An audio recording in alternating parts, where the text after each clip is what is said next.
دنیاوی معاملات میں کوئی بھی نقصان ہوا ہو، یہ ہماری ایک بات یاد رکھیے گا، آپ فوراً پڑھ لیا کریں انا للہ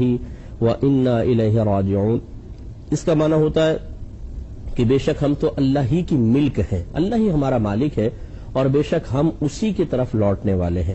یعنی یہ انا للہ و انا الیہ راجعون کا ترجمہ بس یہ پڑھ لیا کریں تو میرے آقا صلی اللہ علیہ وسلم ارشاد فرماتے ہیں کہ جب کوئی کسی کو نقصان ہو جائے اور وہ یہ ترجیع اس کو کہتے ہیں ترجیع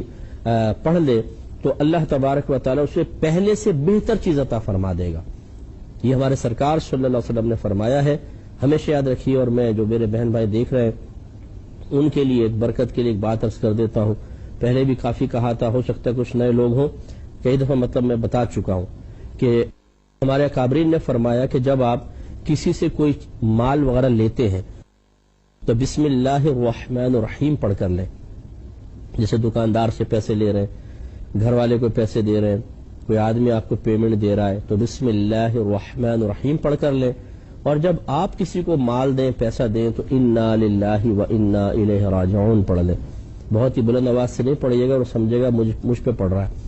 تو آہستہ سے آواز سے آپ اتنے کے کان سن جائیں۔ جیسے آپ نے دکاندار کو پیسے دیے، آپ نے رکشے والے کو دیے، ٹیکسی والے کو پیسے دیے،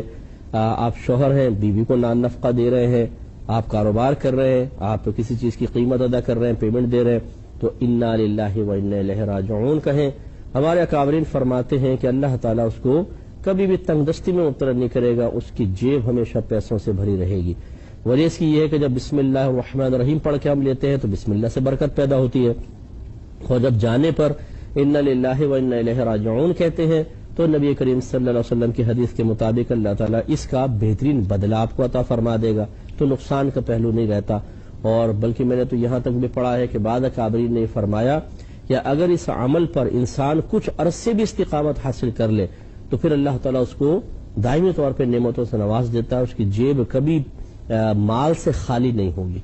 تو اس لیے یہ کرنے میں کوئی حرج نہیں اگر کرنا چاہیں۔ اور آپ کو پتا ہے کہ جب اللہ تعالیٰ کی طرف سے برکت سے نوازا جاتا ہے تو وہ حلال ذریعوں سے ہی نوازا جاتا ہے، کوئی معاذ اللہ حرام کے دروازے تو آپ پہ نہیں کھولے جائیں گے، یہ تو ہم تصور بھی نہیں کر سکتے۔ اس کا مطلب یہ ہے کہ جب آپ انا للہ و انا الیہ راجعون پڑھتے ہیں، مال کے جانے پر اس کو جو بدلہ ملے گا اس کے لیے کوئی نہ کوئی حلال ذریعہ اللہ تعالیٰ مخصوص کرے گا، اس حلال ذریعے سے آپ کو پہلے سے بہتر چیز ملے گی۔ تو یہ بھی ایک بہت پیاری چیز ہے کہ حلال کے دروازے آپ پہ کھلیں گے، حلال میں اور زیادہ برکت پیدا ہوگی، اس لیے آپ اس کو کریں تو بہت بہتر ہے۔